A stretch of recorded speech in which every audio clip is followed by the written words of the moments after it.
Okay.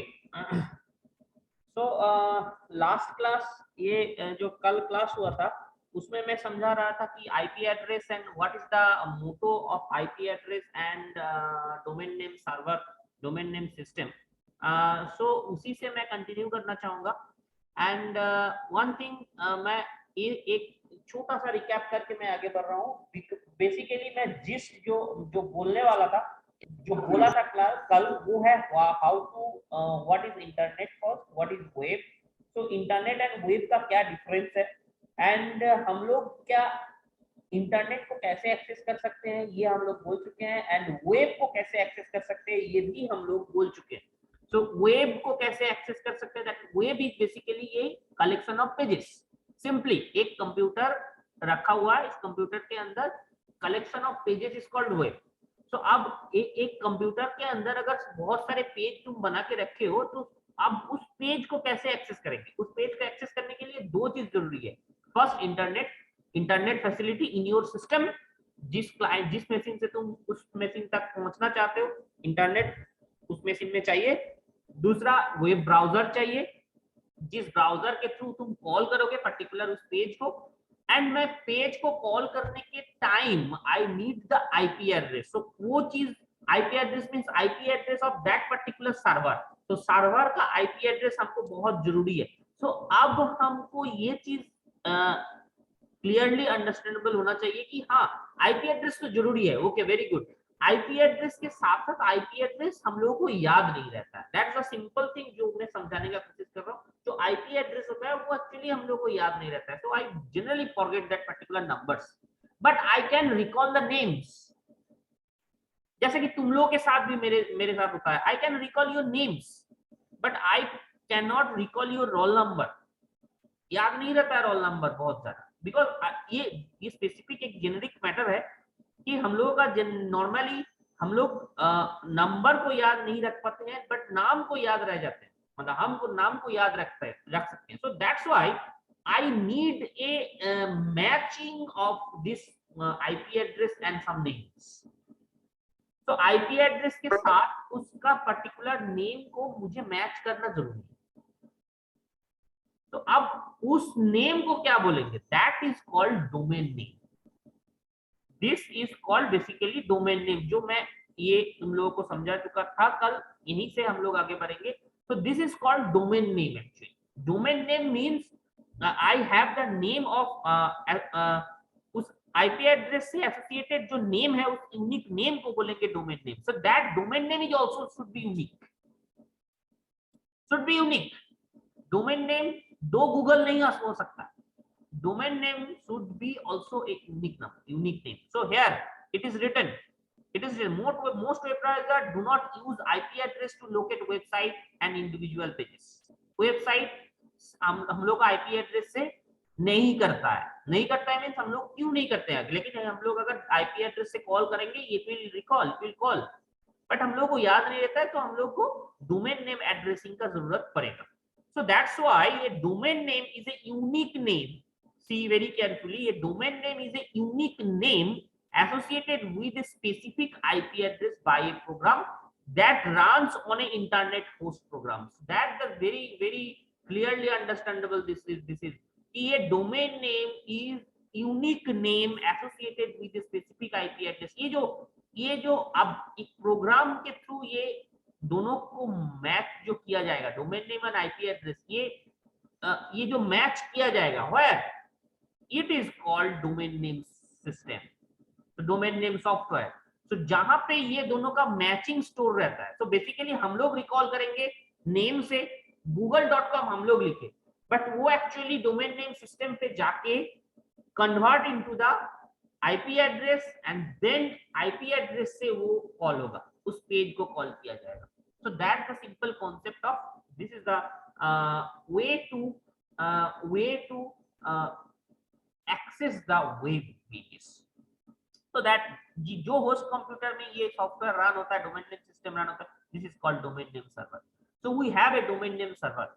Always internet में एक domain name server होगा, जिस डोमेन नेम सर्वर में ये पर्टिकुलरली डोमेन के साथ IP, it is visible, my page is visible, okay okay. So ये domain name system, domain name IP address का मैचिंग हम लोग लिखे domain name that is the basic unique however most domain names currently used have only 3 or basically हम लोगों का domain name में 3 या 4 पार्ट रहता है। डोमेन नेम जो होगा http// देते हो ना, http:// उसके बाद देते हैं www.facebook.com या co.in। तो ये जो 4-5 पार्ट बेसिकली रहता है डोमेन नेम एड्रेसिंग में, ये 4-5 बेसिकली पार्ट रहता है, छोटा छोटा पार्ट रहता है। अब what is that parts? Domain name see edu gsb dot this is something लिखा हुआ uchicago.edu। it is a computer connected to the internet graduate school of business, this is chicago में है। तो इसका ये वेबसाइट gsb.uchicago.in। तो यहां से तुम्हें पता चलेगा कि क्या इसका ये जो कैसे ये लिखा हुआ है, कैसे ये बनाया गया है। That thing for that thing ये चीज please, domain name follows the hierarchical model that you can follow from top to bottom if you read the name from right to the left. Right to the left that means यहां से ये search करता है, read करता है। edu.edu first it will go to the .edu part, then it will go to the uchicago part, and then it goes to the gsb part। so कैसे ये particularly web domain name को catch करता है, please try to understand very carefully. एक hierarchy maintain होता है जो server में स्टोर रहता है, आईपी एड्रेस के साथ एक हायरार्की मेंटेन करके, फोल्डर मेंटेन करके स्टोर रहता है। जैसे कि मान लो मैं किया google.co.in, इन के लिए फर्स्ट एक फोल्डर क्रिएट होगा, .in के लिए एक फर्स्ट फोल्डर क्रिएट होगा, इन के अंदर .co.com .something .edu .org .something उसके लिए बहुत सारे फोल्डर क्रिएट होंगे। So first it will go, कैसे ये सर्च होगा, please try to understand very carefully, this is interesting. First it will go to the last part that means right में जो पार्ट लिखा हुआ है that will read first and that will be search first, and after that it will go to the left one, then left one, and ये जो parts लिखा हुआ है ये फर्स्ट, ये जो राइट में सबसे राइट में जो है, this is the most outer folder, this is inner folder, then it is also इसका इनर फोल्डर। तो इस वे में ये पर्टिकुलर पेजेस स्टोर रहता है। So that's why please try to understand very carefully. So IP address and domain name identify particular computer on the internet. However, they do not indicate where a web page is an HTML document resides on the computer. Please try to understand.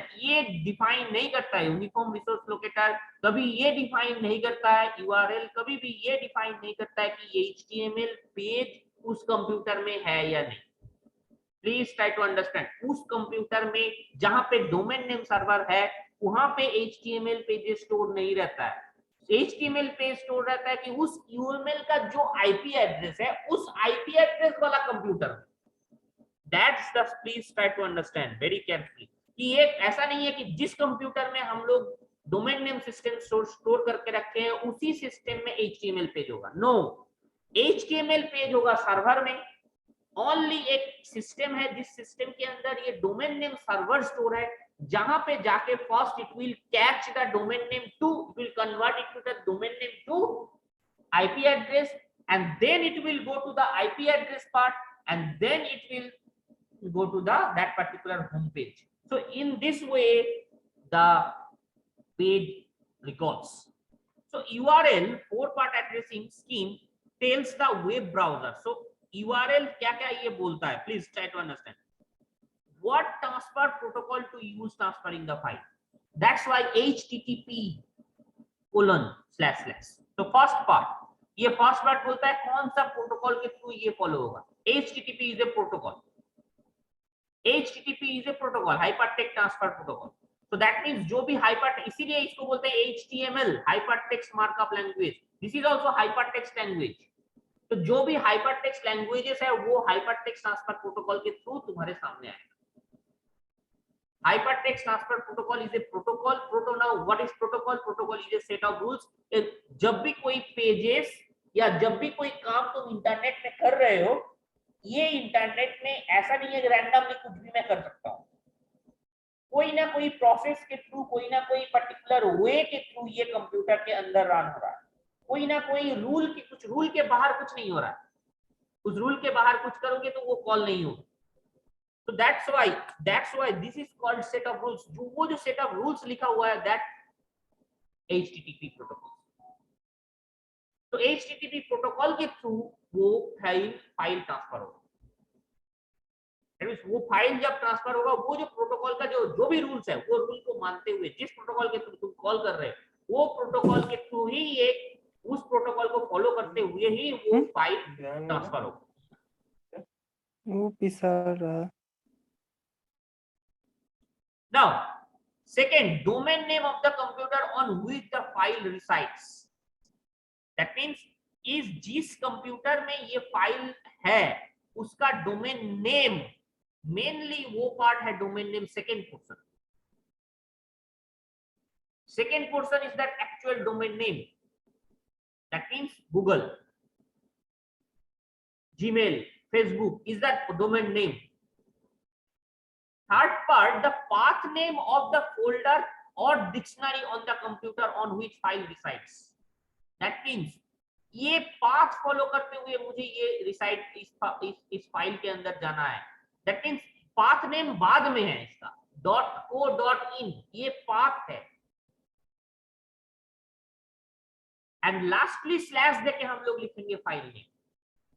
तो uniform resource locator का पूरा ये format है. So please see, यहाँ पे define करके भी लिखा हुआ है यहाँ पे. See, this is the protocol, this is the protocol, this is domain name, this is domain name. उसके बाद स्लैश स्लैश कुछ भी path, this is path name, and lastly it is called index.html. This is the HTML page, this is file name. तो ये total is called uniform resource locator. तो ये जो part है डोमेन नेम, इस part में भी ये जो डोमेन नेम है, इस पार्ट में भी .org is the path name. Again इसके अंदर का पार्ट है ये. इस पर्टिकुलर डोमेन नेम के अंदर, डोमेन नेम तक जाने के लिए, डोमेन नेम में एक्चुअली स्टोर क्या रहता है, वो फाइल, एक फाइल स्टोर रहता है जिसमें वो एक्चुअली मर्ज करेगा कि हाँ ये इसका आईपी एड्रेस है. उस फाइल के अंदर लिखा हुआ है. जैसे कैसे ये स्टोर रहता है, very carefully try to understand. First it will go to the server. Server में कुछ फोल्डर स्ट्रक्चर बना हुआ है. डोमेन नेम का बात कर रहा हूं मैं ये पाथ नेम और ये इंडेक्स का बात नहीं कर रहा हूं. Please try to understand very carefully. ये डोमेन नेम कैसे स्टोर रहता है, ये चीज बहुत अच्छा से समझना. जैसे कि org लिखा हुआ.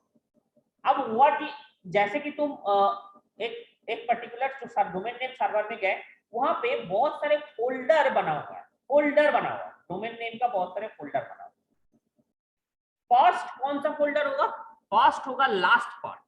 दैट मींस अगर इन है, यूके है, जो भी है, इन का मतलब पता है, .co.in, इन का मतलब पता है किसी को? Anyone of you? in.co.in अगर मैं लिख रहा हूं google.co.in,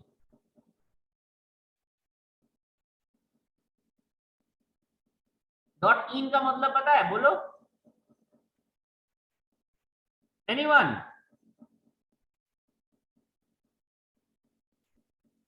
.in stands for India. .in stands for India. तो इंडिया में ही एक्चुअली वो वेबसाइट खुलेगा, वो पेज खुलेगा. तो इंडिया में कहीं ना कहीं ये सर्वर बना दिया गया है इंडिया के लिए. तो .in फोल्डर पहले होगा ना, उस फोल्डर के अंदर होगा .co, .org, .edu, .something, वो जो भी ये उसके बाद जो एक्सटेंशन है वो उस फोल्डर के अंदर होगा. उस पर्टिकुलर, मान लो edu फोल्डर, अब तुम कॉल किए .co.in, तो .co फोल्डर में जाएगा. .in पहले गया, .in के अंदर .co में गया, फिर .co के अंदर फिर जाएगा, वहां पे लिखा हुआ .co के अंदर बहुत सारे फोल्डर बना हुआ है जहां पे लिखा हुआ है particular domain name, Google, Facebook या या जीमेल जो भी है। अब उस जीमेल के अंदर जाके एक पेज बना हुआ है, एक फाइल बना हुआ है, जिस फाइल के अंदर लिखा हुआ है, मैच किया हुआ है कि उसका आईपी एड्रेस क्या है। In this way uniform resource locator is saved in computer में। ये इस वे में एक यूनिफॉर्म रिसोर्स लोकेटर सेव रहता है। नाउ ये फर्स्ट, ये पहले दिस इज प्रोटोकॉल, ये now structure of uniform resource locator, this is hypertext transfer protocol. Protocol के थ्रू हम अंदर गए। नाउ डोमेन नेम, यहाँ पे टोटल डोमेन नेम जैसे भी सर्च किया and it will converted into the IP address. ये डोमेन नेम क्या करेगा, simply it will search it, go it domain name server and it will fetch the IP address of that particular page and उस IP address से convert होगा ये। उसके बाद उस IP एड्रेस में ये जाएगा, जाने के बाद कौन सा फोल्डर में तुम्हारा ये पेज है, वो पाथ यहाँ पे होगा।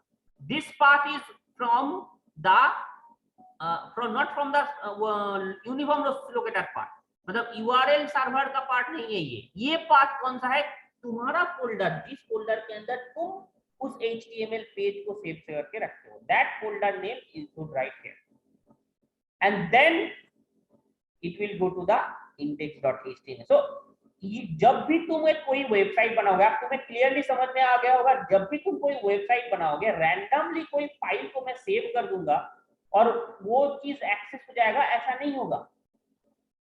तुम्हें एक पर्टिकुलर JSP पेज के लिए एक पर्टिकुलर फोल्डर होगा, HTML पेजेस के लिए पर्टिकुलर फोल्डर होगा।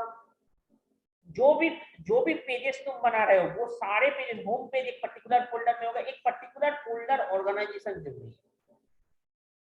रैंडमली मैं किसी भी फोल्डर में मैं वो स्टोर करके रख दूं, वो एक्सेस नहीं होगा। कोई एक पर्टिकुलर वो फाइल के अंदर, फोल्डर के अंदर मुझे वो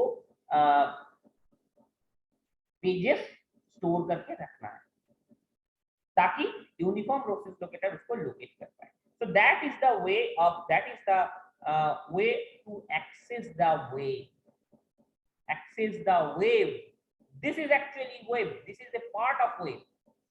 That is web के अंदर सिंपल अब क्या है, web means the collection of pages. जो पेजेस यहाँ पे सर्वर में स्टोर्ड है, वो पेजेस का कलेक्शन को बोलते हैं वेब। और उस वेब से हम लोग इंटरनेट के जरिए उस वेब को एक्सेस करते हैं। दैट्स व्हाई दिस वेब जो एक्सेस होता है उसको इसीलिए बोला जाता है website. Now this thing is clear to you. Now we are moving towards the HTTP protocol. What is the meaning and what actually does the HTTP protocol? HTTP protocol we will do in details in आपका जो है networking जो subject है, उस networking subject में इस HTTP के बारे में इन डिटेल्स पढ़ाया जाएगा। इन डिटेल्स तुम्हारा HTTP के अंदर है। HTTP कैसे काम करता है, HTTP का क्या स्ट्रक्चर है, क्या IP एड्रेसिंग का क्या स्ट्रक्चर है, या everything we will do into the networking subject. But ये HTTP यहाँ पे भी थोड़ा बहुत आइडिया तुम्हें होना चाहिए। तो HTTP बेसिकली इंटरनेट के थ्रू फाइल को सेव करने का प्रोटोकॉल, इंटरनेट के थ्रू फाइल सेंड करने का एक प्रोटोकॉल। और भी 2-3 प्रोटोकॉल है इसके थ्रू। इसका स्टैंडर्ड दैट इज FTP एक अलग प्रोटोकॉल है। FTP file transfer protocol is also a file, मतलब फाइल ट्रांसफर करने का प्रोटोकॉल है इंटरनेट के। तो बेसिकली ये 3 प्रोटोकॉल बेसिकली है। HTTP फाइल ट्रांसफर प्रोटोकॉल है, telnet protocol. Telnet will be used in the क्या बोलते हैं, wireless connection. Telnet is basically this file transfer, and Telnet is basically this is for file transfer protocol is for wired connection, and Telnet is for wireless connection. But HTTP दोनों के लिए work करता है। HTTP wired के लिए भी work करता है, wireless के लिए भी वर्क करता है। So that thing HTTP basically एक प्रोटोकॉल है, एक सेट ऑफ रूल्स है जिस रूल्स के थ्रू हम लोग फाइल को ट्रांसफर कर सकते हैं। कोई भी फाइल को ट्रांसफर कर सकते हैं। This is a application layer protocol that you should remember very carefully. This is a application layer protocol. Application layer protocol. Now you have to understand what is application layer. Basically, जब भी कोई internet में या networking में access हिस्सा होगा, very carefully try to understand. सबसे ये चीज तुम्हें बहुत अच्छा से समझना होगा, ये चीज बहुत अच्छे से समझना होगा, तब जाके तुम इस HTTP प्रोटोकॉल के बारे में समझ पाओगे। Let's see. 7 layers we have. Layers means we should tell not 7 layers. TCP/IP protocol have TCP/IP we have 5 layers. तो मैं 5 लेयर का ही मैं बात करता हूँ, 7 लेयर का बात नहीं कर रहा हूँ। You have to understand this very carefully. हम लोग जो इंटरनेट एक्सेस का जो तरीका है, या कोई भी कंप्यूटर अगर एक पर्टिकुलर नेटवर्क के अंदर काम कर रहा है, कोई एक नेटवर्क के अंदर वो नेटवर्क का हिस्सा है, simply try to understand very carefully कि अगर ये कंप्यूटर नेटवर्क का कोई हिस्सा है, कोई भी नेटवर्क का एक हिस्सा है, तो वहां पे कुछ भी ट्रांसफर होगा, डेटा ट्रांसफर होगा, maybe file, maybe data, maybe page, maybe sound, maybe तो maybe image, maybe anything, कुछ भी डेटा ट्रांसफर वहां पे होगा, वो होगा कुछ लेयर के थ्रू। दैट मींस उस लेयर का मतलब क्या है? This is virtual layers, not physically exist. Virtual layers मतलब कुछ लेयर का कुछ स्पेसिफिक टास्क दिया गया कि हाँ आपका काम ये है, आपका काम ये है। उस ट्रांसफर के दौरान जो भी डेटा ट्रांसफर हो रहा है या जो भी चीज हो रहा है, उसके दौरान ये चीज क्लियरली अंडरस्टैंडेबल होना चाहिए कि कुछ लेयर स्पेसिफिक टास्क एक लेयर को दे दिया गया कि हाँ ये काम आप करोगे, ये काम आप करोगे। ये तो पूरा सब काम हो जाने के बाद सारे लेयर अपना अपना जब काम कर देगा, उसके बाद हमें ये डेटा ट्रांसफर हो जाता है। तो डेटा ट्रांसफर का जो पूरा प्रोसेस है वो कुछ छोटा पार्ट में तोड़ा हुआ है कि हाँ छोटा पार्ट ये करेगा, ये काम तुम करोगे, ये काम तुम करोगे, वो लेयर्स में बांट दिया गया। That is called layers. Layers basically ये डेटा ट्रांसफर का ही हिस्सा है। डेटा ट्रांसफर करने के लिए मुझे कुछ स्पेसिफिक कुछ पोर्शन को दिया गया, दैट इज कॉल्ड लेयर। तो यहाँ पे बेसिकली 5 लेयर रहता है TCP/IP में। First one is physical layer, अच्छा से समझना, this is physical layer.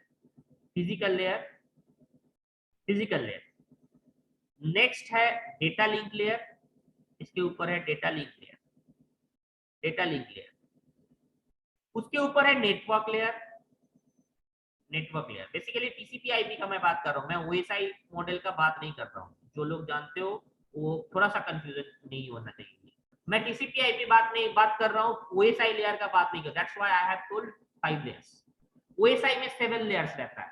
OSI model अभी नाउएडेज यूज नहीं होता है, अभी जो यूज हो रहा है वो है TCP/IP model. So that's why I am concentrating on TCP/IP, not OSI. OSI में 7 layers होता है, TCP/IP में 5 layers होता है। Now, physical layer, data link layer, network layer, transport layer. This is called transport layer, and lastly application layer. So basically, कैसे ये data transfer होता है? Very carefully try to understand. It is very interesting thing, very interesting. अब तुम बोलोगे sir ये data transfer तो हो रहा है, तो डेटा ट्रांसफर किधर से किधर होगा? फिजिकल टू एप्लीकेशन होगा या एप्लीकेशन टू फिजिकल होगा? नाउ अब अच्छा से समझना इस चीज। ये दोनों एंड में ये 5 लेयर्स रहता है। तो यहाँ पे भी है, यहाँ पे भी। दोनों एंड मतलब, अब तुम बोलोगे सर दोनों एंड मतलब एक सेंडर एंड एक रिसीवर है। दैट मींस एक कंप्यूटर है जो सेंड कर रहा है, एक रिसीवर रिसीव कर रहा है। डेटा ट्रांसफर इधर से इधर हो रहा है। This is sender, this is receiver. So 5 layer दोनों के पास रहता है, सेंडर के पास में भी रहता है, रिसीवर के पास में भी रहता है। Okay, this thing is very clear.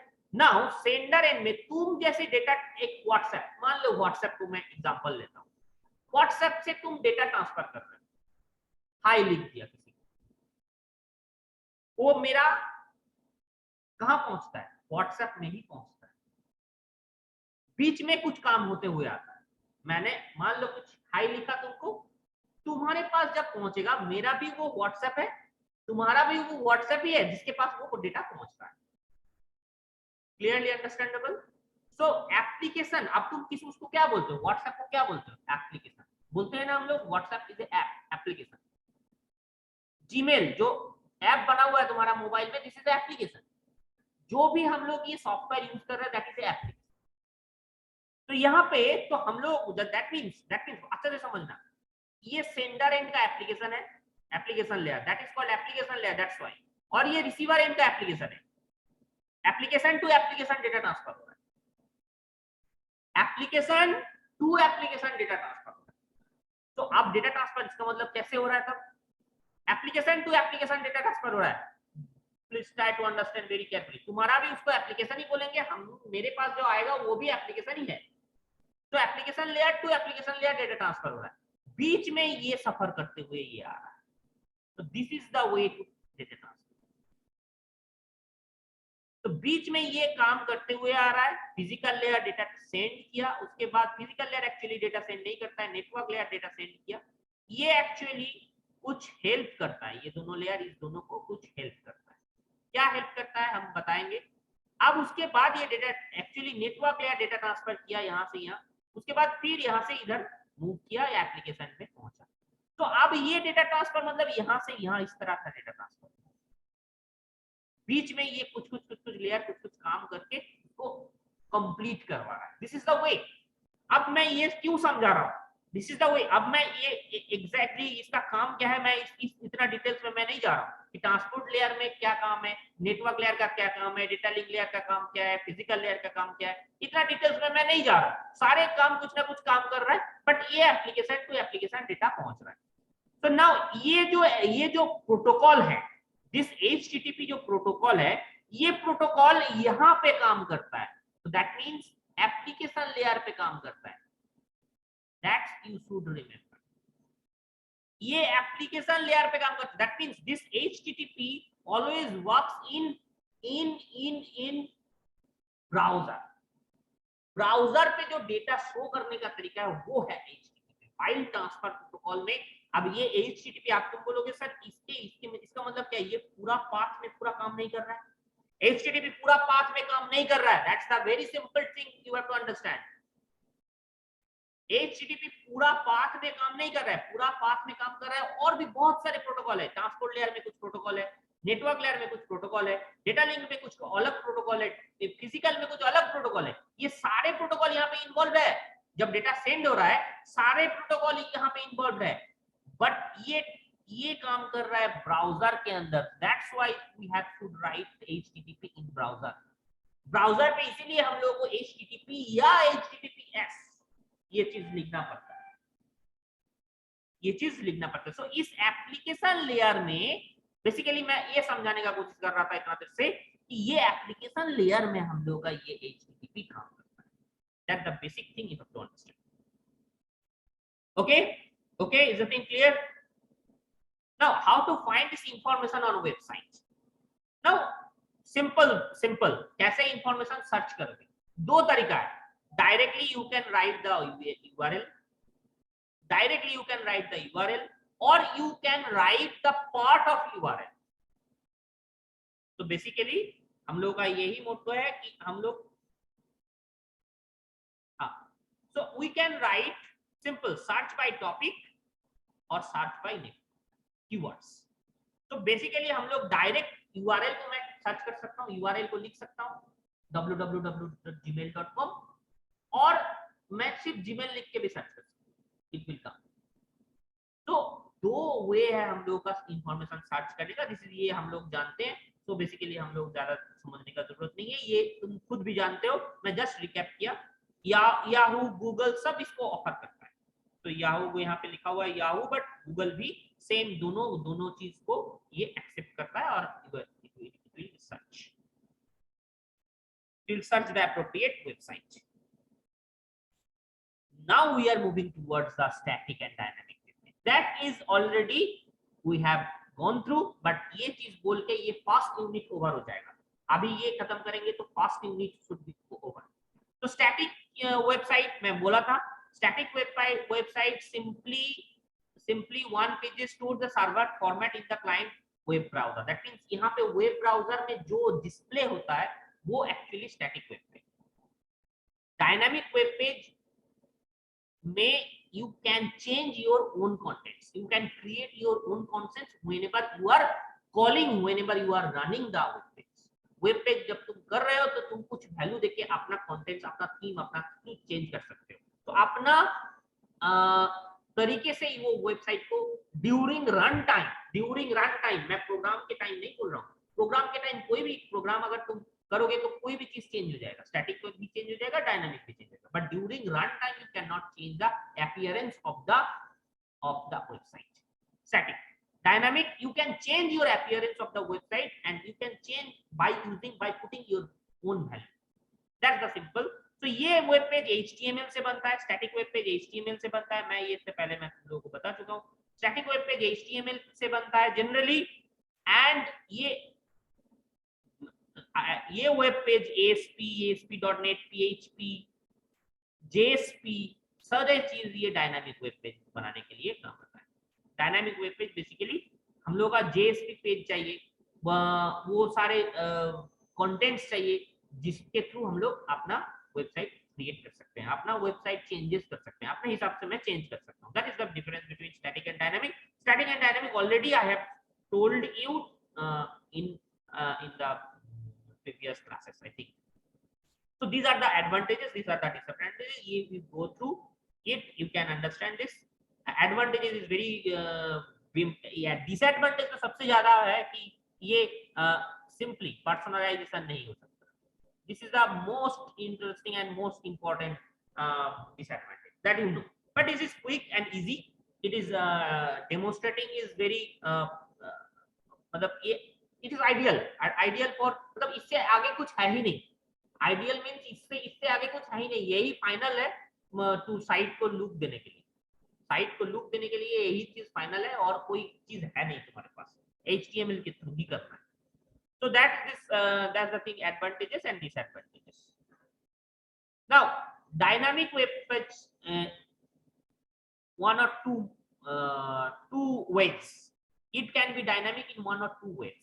So that means dynamic होने का दो तरीका हो सकता है, दो चीज से तुम समझ सकते हो this is dynamic web page. One, first, it is code is constructed dynamically, code dynamically constructed है। JSP पेज है बट तुम कुछ चेंजेस का कुछ ऑप्शन नहीं दिए, that also dynamic web page. JSP के कॉल किए हो, अच्छा से समझना इस चीज को, JSP से ही तुम बनाए हो कोई पेज, लेकिन उसमें कोई चेंजेस का ऑप्शन ही नहीं दिए, तुम कोडिंग नहीं कर दिए हो, तो वो भी स्टैटिक जैसा दिखेगा, but that is also a dynamic web page. कोई चेंजेस नहीं हो रहा है but still it is a dynamic web page. Second, content display varies based on certain criteria। So this is the thing, second is that web page content display varies based on certain criteria and कुछ अपना variable put कर सकते हो, may be based on variable user input. So user input से हम लोगों का कोई चेंज जाएगा, चेंजेस होगा। So that is the contents, that is the thing you can think for dynamic web page। Dynamic web page basically is दो वे से ही बन सकता है। तो अब मैं HTML से, दिस इज ये difference and you can go through it, I think कोई प्रॉब्लम नहीं होगा, ये समझना बहुत आसान है। डायनामिक एंड स्टैटिक कोई प्रॉब्लम नहीं है, तुम समझ सकते हो।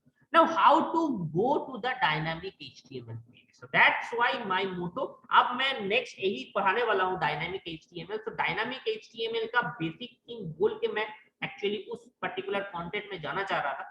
डायनामिक HTML बनाने के लिए हमको कैसे dynamic HTML I am telling, तो क्या क्या चीज हमको यहाँ पे इंसर्ट करना है जिस चीज से ये डायनामिक HTML क्रिएट होगा। Not the dynamic web pages, मैं डायनामिक वेब पेज नहीं बना रहा हूं, डायनामिक HTML, डायनामिक कंटेंट में घुसा रहा हूं HTML पेज में।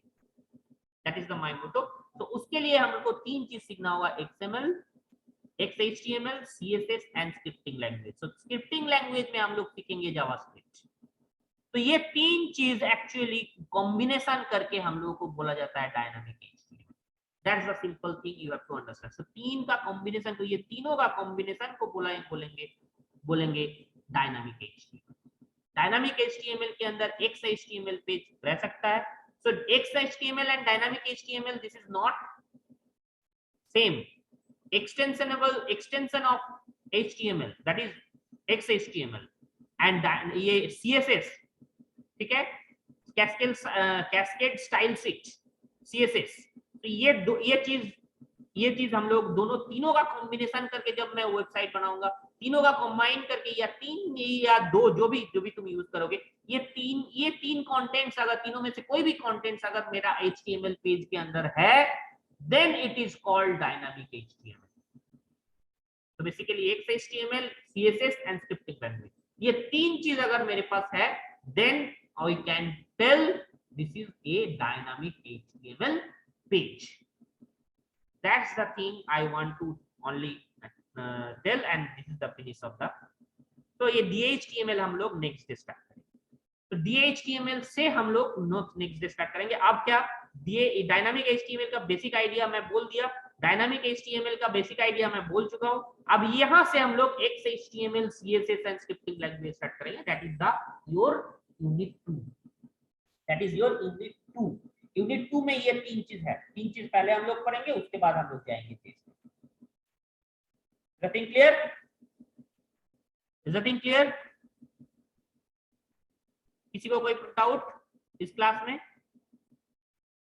Class is over. Okay, thank you.